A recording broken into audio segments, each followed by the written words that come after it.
dhaqankeenu xeer buu lahaa aad u xoog badan inkastoo la kala xoogi jiray xasaska iyo geela wixii laga xishoon jiray rag baa ku xaragoodaane maxadee murtida waan xigtaa meeriskii xulahe inan yahay sidii faras xadhaa lagu xanaaneeyey oo 10 xagaa joogayo xuuka lagu siiyey oo dhabarku soo xoodmay oo xaysku yara horay oo xareedda hoostiisa maray qoob ka yara xaytay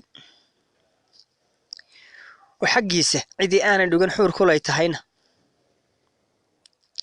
oo xaadda dhabankiisa wali aan xagtini gaarin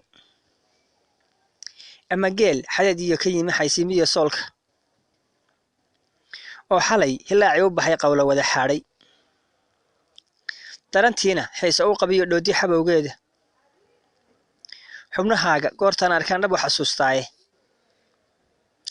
xidid baa la noqon waalidkaa oo xajkana geyni kadimaan xeryaha keenaya aanu soo xulay xigtadiyo qaraabada anaa xoolo badan siini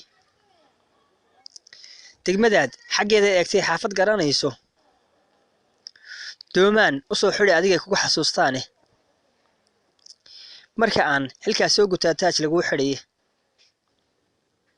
galbisbaad xeraaliyo ku maray xaruntii hiiraane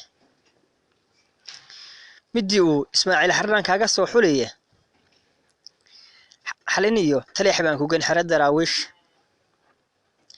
xeeryaha waxaan kaaga tuli xaysiimiyo soole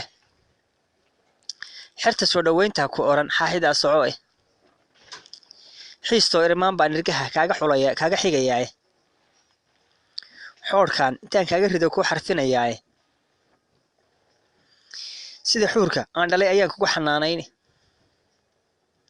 xadeed baan dalxiis kugu geyn xeebtii laas qoree xamar baad xagaagiina iman ku xasilaynaaye